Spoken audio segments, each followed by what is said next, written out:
Hello guys, you are watching Indraja Mini Vlog, so welcome to my channel. If you like the video, please do subscribe. Hello guys, Thai puri ఎలా చేయాలో చూస్తాం. Medium size potatoes ఎత్తుకొని దాన్ని రెండుగా cut చేసుకొని అది ఉడకపెట్టుకోవాలి. పసుపు, కొంచెం ఉప్పు వేసుకొని బాగా ఉడకపెట్టుకోండి. ఆ తర్వాత మనము ఇప్పుడు పిండి కలుపుకునేది చూస్తాం. ఒక్క బౌల్ అంతా నేను రవ్వ ఎత్తుకున్నాను అండ్ 2 టేబుల్ స్పూన్ మైదా వేసుకోవాలి అండ్ కొంచెం సాల్ట్ యాడ్ చేసుకోవాలి. సాల్ట్ కొంచెం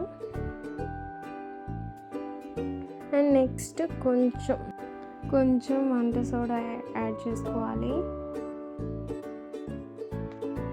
బాగా మిక్స్ చేసుకుంటూ రావాలి అండ్ కొంచెంగా వాటర్ పోసుకొని మిక్స్ చేసుకుంటూ రావాలి.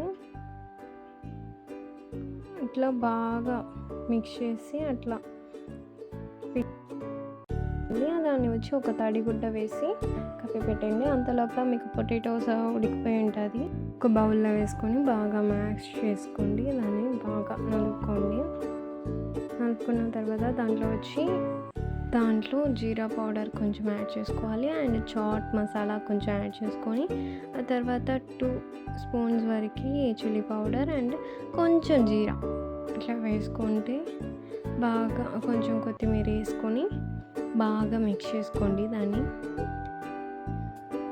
బాగా మిక్స్ చేసుకున్న తర్వాత అంతే దాంట్లో కొంచెం సాల్ట్ యాడ్ చేసుకొని ఇంకా మూసి పెట్టండి. అది ఇప్పుడు వచ్చి గ్రీన్ చట్నీ ఎలా చేయాలో చూస్తాం.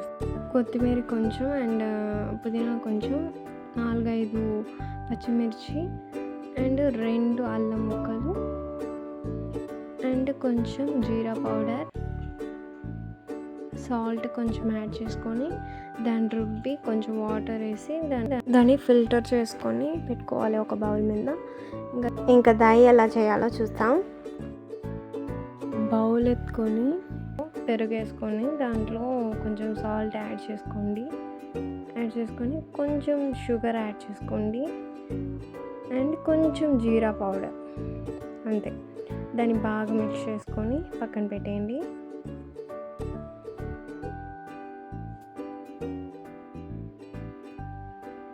ఇంకా లాస్ట్ మెథడ్, ఇంకా పిండి బాగా ఊరిపోయి ఉంటుంది. సో ఆ పిండి ఎత్తుకొని బాగా ఇట్లా పెద్ద కవర్ మీద ఇట్లా రుద్దుకోండి బాగా.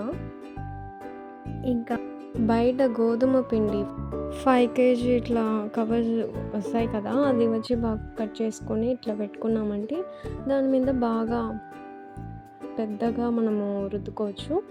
అండ్ ఒక రౌండ్గా రౌండ్గా ఉన్న షేప్ అలాంటివి ఏమన్నా ఎత్తుకొని దాన్ని ఇట్లా చేస్తారంటే దాంట్లో రౌండ్గా షేప్గా వస్తుంది ఆ పిండి.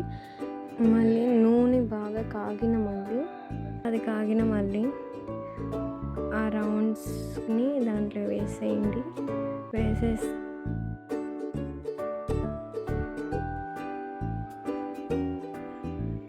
చూసారా ఎంత బాగా ఉబ్బుతుందో?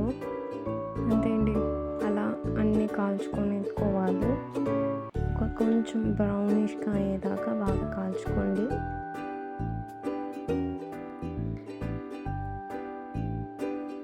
ఇలా కాల్చిన మళ్ళీ చూసారా ఎంత బాగా వచ్చిందో? అంతే అండి. ఇప్పుడు ప్రిపేర్ చేసుకుంటాం. తాయిపూరిలో మసాలా ఫస్ట్ వేసుకుంటాం. మనం చేసుకున్న పొటాటో మసాలా దాన్ని కొంచెం వేసుకొని ఆ తర్వాత గ్రీన్ చట్నీ పోసుకుంటాం and sweet chutney, readymade chutney బయట షాప్లో అమ్ముతారు ఇలాగా స్వీట్ చట్నీ.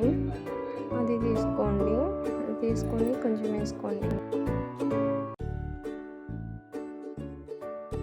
దాంట్లో కొంచెం ముక్కలు చేసిన ఉల్లిపాయలు వేసుకొని దాంట్లో మళ్ళీ దహి మనం రెడీ చేసుకున్నాం కదా అది వేసుకున్నాము అండ్ దానిపైన సేవ్ వేసుకోవాలి. నుంచి ఇట్లా డెకరేషన్ చేసేసాను. అంతే అండి, దాయి puri is ready. Thank you for watching.